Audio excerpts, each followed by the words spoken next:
Türkmenistan prezidentinin 13-nji maýda çap edilen gutlagyny türkmenistanlylaryň Orada bayramyny many mazmun, milli uskünler bilen hassa döwre wagtlaşdyryp giňden garşy alýanyny gaýdylýar. Emma marda bayram namazyny okumaga gelen adamlary mesjidden kowdular. Mesjidin içine goýbermekden geçen, onun daşyny namaz okujak bolanlara hem ruhsat bermediler diýip yerli habarçy habar berdi.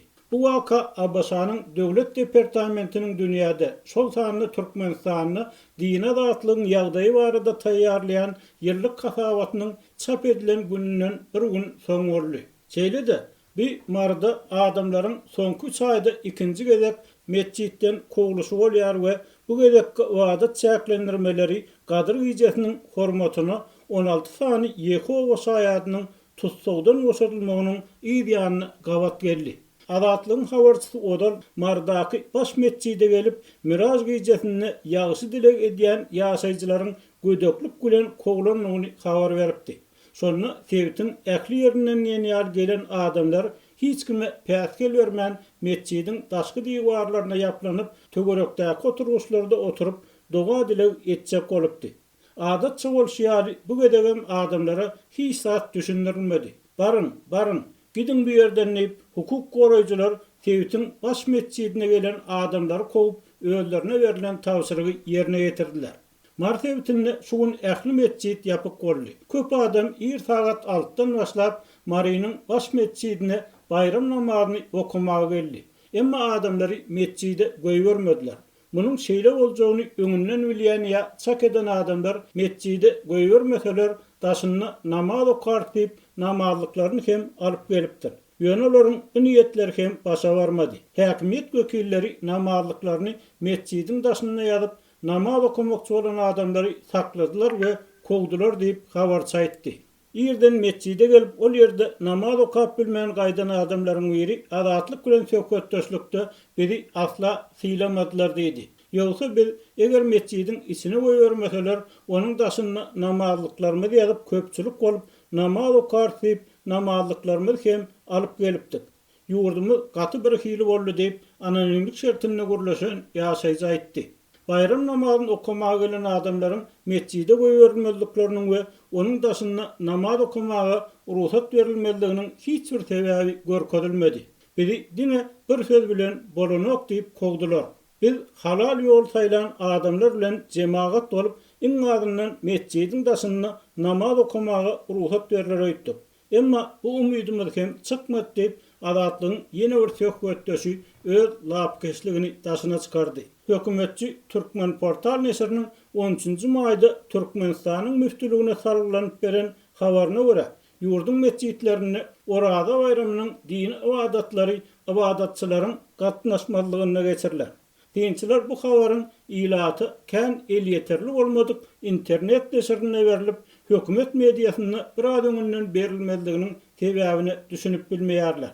Resmi metbuat prezidentiň 13-nji maýda Orada bayramyny bellemek barada kabul eden kararyny 7-nji maýda habar berdi.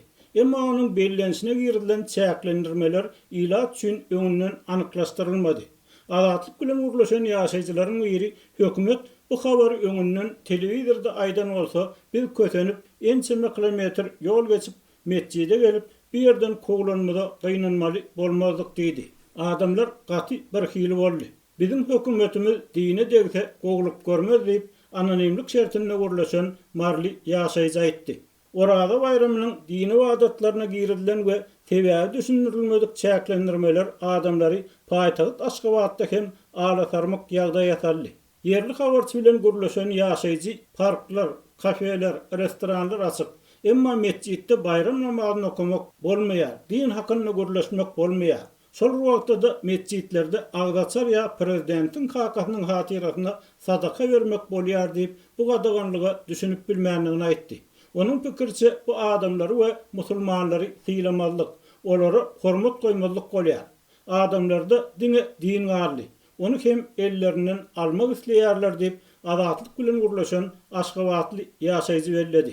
Musulmanlaryň agyl bekleýän aýynyň aýagyna bellenýän Orada bayramy İslamyň iki esas bayramçylygynyň biri hasaplanýar we bayram namazlaryny bilelikde okumak Türkmenistan garaşsyz ýurt bolup mesjitler köpelenden soň ýörgünli boldy.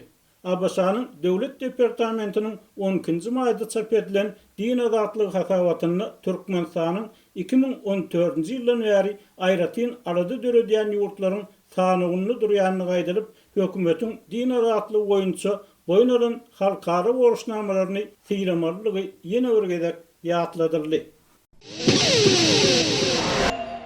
Türkmenistanda koronavirus aladalarının arasında sağlık işgärlerinin zähmet haklary gaýtadan kemeldildi. Şol bir wagtda häkimetlerin COVID-19-yň ýaýramagynyň öňüni almaga gatnaşan medisini işgärleriniň aýlyklaryna goşmaçy hak tölemek baradaky geçen ýylky wadalary henüz hem berjaý edilmedi. Şular we ýiti ykdysady çökünlük sebäpli käbir lukmanlar gün güzäran üçin etasi işiniň gapdalyndan goşmaçy gazan seçmelerini gözlemäge mejbur bolandyklaryny seýledi. Serhetler açylandan soňra ýurdu terk etmäge taýýarlyk görýändiklerini aýdarlar. Lewapda sağlık işgärleriniň aprel aýynyň zähmet haklary gaýtadan 20% kemberildi. Ýatlatsak, ýurdun Gündoğur welaýatyndaky sağlyk puwdagynyň işgärleriniň aýlyklary ilkinji gezek ýanwar we fevral aýlarynda adatdakysyndan has az berilipdi. Azatlyk radiosu bilen söhbetdeş bolan medisina işgärleri sonda aýlyklarynyň kemeldilmeginiň belli bir derejede olara goşmaçy taýyatlar, giýjek smenalar we agyr iş şertleri üçin berilýän 12% goşmaçylaryň kesilmegi bilen baglydygyny aýdypdylar.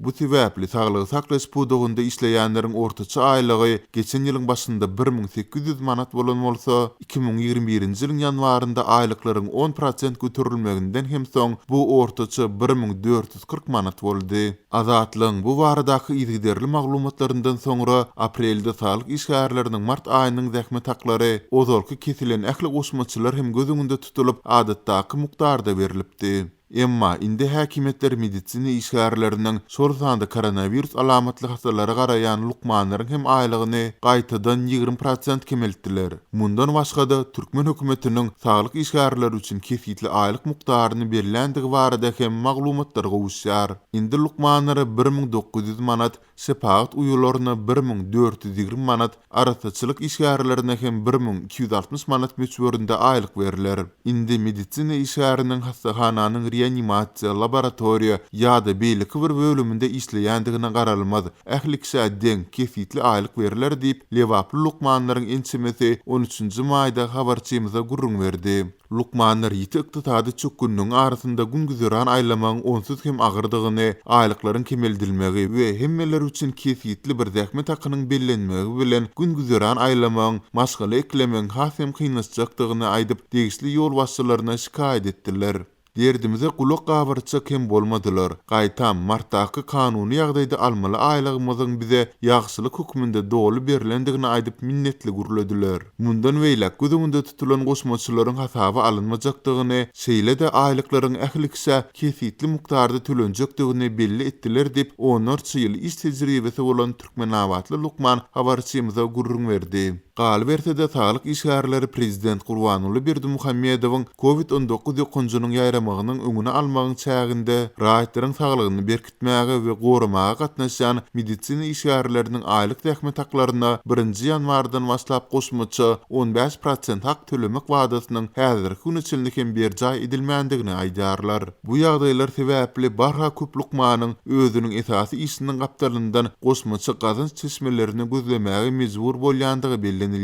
Bizim kanuny almaly aýlyklarymyzy kemeldän döwlet söz beren goşmaçy töleglerini berermi? Meniň ýaly başga-da 14 lukman kärdeşim indi maşgala eklejek bolup goşmaçy iş gözläp başlady. Meniň özüm 50 000 içinde işden soň bazarda sowda edýärin. Hökümetiň beýle namart oýun edip biljekdigini çaklamandym. Lukmançylyk kärini saýlanyma puşman etdirdi. Serhetler açylan wagty maşgalan bilen ýurtdan çykjak diýip 14 ýyl iş tejribeli Lukman 13-nji maýda habarçymyza nägileligini bildirdi. Azatlyň dowamly tinçliklaryna garamazdan ýokarky meseleleri boýunça Türkmenistanyň degişli edarlaryndan şol sanda saglyk saklaýyş we derman senaty ministrliginden resmi kommentari almak başartmaýar. Türkmen mediasy we häkimetleri şol sanda käri boýunça dis Lukmany Prezident Berdimuhammedow hem Türkmen saglyk işgärleriniň hususan da pandemiýa döwri ýüzbe ýüz bolan meseleleri barada dil ýarmaýarlar. Soňky bir ýylda Türkmenistanda häkimetler tarapyndan resmi derejede boyun alınmayan COVID-19 keseliniň alamatlary bilen geçen hastalyk sağlyk işgärlerini uly agram saldy. Keselhanalar hastalaryň akymyna dözgelip bilmedi, lukmanlar agyr şertlerde işledi. Munyň üstesine de karantin zoluklarynda goşmaçy işlemäge mejbur boldy. Lukmanlaryň arasynda keselçilik artdy we ölüm ýagdaýlary boldy. Şol bir wagtda medisina işgärleri ýörüti giyimlerini, maskalary, illikleri öz hasabyna satyn almagy mejbur edildi. Türkmenistan'na adat bolan ýogor kösençlikleriniň bu ýyl lewapda iýun aýynyň 1-nji 10 günlüğüne çenli dowam etdirilmegine we kerkilik hojalyklaryň onlar çoğunyň prezidentiň doglan gününiň öň ýanyna täze aýlaryna göçmegine garaşylýar diýip Adatlyň lewapda habarçysy habar berýär. Mundan öň ýogorlaryň may aýynyň aýaklaryny paýtagtda bellenjek şäher güni we seneti bilen tamamlanmagyny, adamlaryň din günlerini biraz maskalaty bilen bolmagyny mümkinçilik berilmegine garaşylýardy. Emma görülip oturulsa öňünden medeniýet tepdelikleri bilen dawaralandyrylýan doglan gün toýy hem bar ekenlip lewaply bir ýaşaýjy gülüp aýtdy.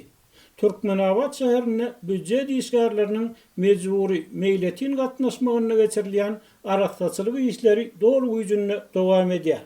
Adamlar şenbe hemde ýekşenbe günlerini diýinç almagy, çagalary maskalaty bilen bolmaga derek özlerine tawsyrylan ýerleri ýuwardýar, tämirleýär diýip habarçy aýtdy.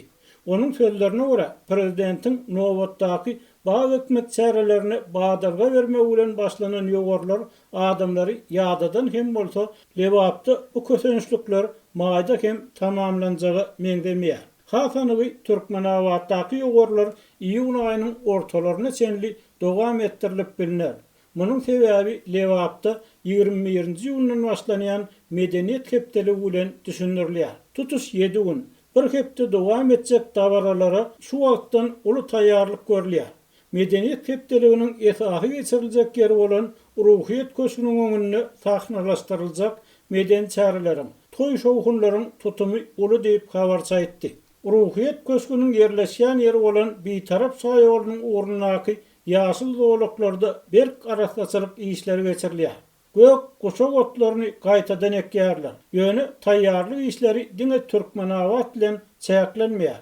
Medeniýet hepdeliginiň çägini ýene bir täze desganyň Kerki şäherçesindäki uçar menziliniň açylyp ulanmaga berilmegine garaşylýar. Kerkide Günnogdy hususy kärhanasy tarapyndan gurulýan uçar menziliniň 95% çemeti taýýar edilenligi. Bu desganyň iýun aýynyň 1-nji 10 günlüğüne açyljakdygy aýdylýar. Sagatda 100 adama hyzmat etjek Döwrewap howa menzilini gurýan kärhana olal Türkmenabadyň halkary howa menzilini hem gurupdy. Mejburi gatnaşýan büdjet işgärleriniň biri adatlyk bilen söhbetdeşlikde din günlerini dowamly araçsaçylyk işlerine çykarylmagyndan örenlägiledigini, emma kerkide asyljak täze uçar menziliniň ýolagçylara berjek mümkinçiligini begenýänligini aýtdy. Yerli hünärmeniň sözlerine görä, täze howa menzili ulanmaga berilen soň hepdede bir gezek Aşgabat Kerki Aşgabat uçar gatnagy ýola goýlar. Medeniýet hepdeliginiň çägini diňe täze uçar menziller, adatlyk etrapçylygynyň arkada köçetini, aeroport ýolunyň ornuna urulan köp gatly 17 jaý hem dawaraly ýagdaýda açylyp yerli ýaşaýjylara ulanmaga beriler. Belki de tötenlikden Türkmenistanyň prezidentiniň doglan gününiň öň ýanyna taýin boljak jaýlaryň Türkmenabadyň demir beton zawody we lewap guruluş kärhanasy tarapyndan gurulanyny aýdylýar. Türkmenistanyň her ýylyň iýun aýyna geçirilýän medeni hepdelikler adatça ýurdun prezidentiniň doglan gününiň öň hyratynda gurulýar we uzak garaşan ýaşaýyş jaýlaryna ýeten ýaşaýjylar beýle gaýlarda hem bolşýaly özlerine berilen jaý üçin döwlet başçylaryna minnetdarlyk bildirýärler. Täze uçar menzilinden uçup seýahat etjekleri, täze aýa girjekleri garşylygym ýok, elbetde. Ýöne her hepde ýogara çykyp, ýogsa da işimden koglup bir ýerde meniň näme günämim bardygyny düşünemek diýip yerli ýaşaýjy adatlyk radio bilen söhbetdeşlikde aýtdy.